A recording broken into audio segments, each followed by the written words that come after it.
parlons de la concurrence, conquérant qui vient du mot conquérir. Alléluia. Amen. Donc la conquête n'est pas donnée à n'importe qui pour pouvoir s'en sortir victorieux. Il y a de ceux qui échoueront toujours dans leur conquête. Il y a de ceux qui rateront toujours leur conquête. Et il y a de ceux qui ont été prédestinés à remporter des victoires dans leur conquête. Vous savez, quand on a une équipe de football, dans l'équipe de football, il y a des joueurs. Lorsqu'il est classé parmi vous, vous avez l'assurance que nous allons remporter. Quand vous avez une équipe où Lionel Messi se trouve dedans, où Ronaldo se trouve dedans, vous savez qu'aujourd'hui, qu'il pleuve, qu'il neige, il trouvera une solution. Amen. Mais je te parle de quelqu'un qui est plus que Ronaldo. Je te parle de quelqu'un qui est plus que Messi. Celui-là, il s'appelle Jésus-Christ de Nazareth. Dis à ton voisin, Jésus-Christ de Nazareth. Il est plus fort que Messi. Il est plus fort que Ronaldo. Il est plus fort que le roi de ce monde. Bien-aimé dans le Seigneur, le monde était en train de vivre un temps difficile.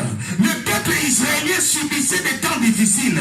Et Dieu voulait avoir à tout prix une race qui devait être victorieuse. Parce que c'est le plan de Dieu depuis le commencement. Dans le livre de Genèse, Dieu avait créé l'homme pour conquérir. C'est-à-dire assujettir, dominer, multiplier. Mais il fit un temps, l'homme était tombé et il a donc perdu cette autorité. Et Dieu voulait lui remettre les capacités du conquérant. Parce qu'en réalité, dans ce monde, si tu n'as pas l'onction de Dieu, si tu n'as pas la puissance de Dieu, il te sera difficile de dominer. Même chaque ville, il y a des entités. Même chaque endroit, il y a des pouvoirs. Voilà pourquoi Noé, lorsqu'il était dans son navire, avant de sortir, pour encore reconquérir la terre, Dieu, Noé avait envoyé les corbeaux.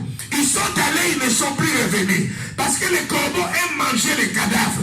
Lorsqu'ils sont allés, c'était la fête. Ils étaient en train de se rassasier des cadavres. Il prend maintenant le pigeon. Quand il envoie le pigeon retournait vite parce que l'eau n'était pas encore séchée. Quelque temps après, il renvoie encore la pigeon. Et quand il est allé, cette fois-ci, il va revenir avec la feuille d'olive dans son bec. C'est un message prophétique. Parce qu'avec la feuille d'olive, c'est l'huile d'olive, c'est le symbole du Saint-Esprit. Je parle à une personne. Tu ne pourras pas dominer sur la terre si tu n'as pas l'onction du Saint-Esprit. Poussé par le Saint-Esprit que tu pourras parler. Et sans l'Esprit de Dieu, tu ne pourras rien faire. Mais pour parler de Jésus, tu as besoin d'une onction particulière. Dis un amen et reçois cette onction qui va transformer ta vie, qui va transformer ta façon de parler. J'appelle ce soir une mâchoire d'acier qui descendra sur toi. Lorsque tu te mettras à parler, même les décisions négatives deviendront positives. Dis un amen et reçois ce mâchoire. Tu n'as pas dit un amen bien. Dis un amen fort que je vibre encore. Un amen puissant. Un amen vitaminé. Au nom du Seigneur. Seigneur. Aujourd'hui, c'est la grande conquête. La Bible dit, Dieu alors va déposer des prophètes. Les Moïse sont venus. Avant même Moïse, il y a eu des Abraham. Il y a eu tous ces gens qui sont venus. Mais personne n'était capable de te redonner la position du conquérant. Parce que eux tous, je ne dirais pas complètement échoués, mais eux tous, ils n'avaient pas atteint l'objectif. C'est alors dans Galates chapitre 4 au 4e verset. La Bible dit lorsque le temps fut accompli. Lorsque le temps fut accompli. Je te parle de Dieu de temps.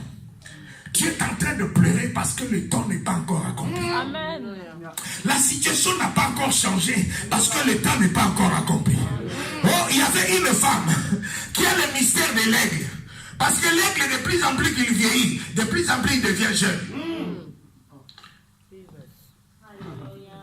Cette femme, après 80 ans, elle n'avait pas d'enfant. À 90 ans, lorsque les organes sèchent, c'est là où elle a rejeté pour retrouver un enfant. Je te parle en te disant, quel que soit le temps,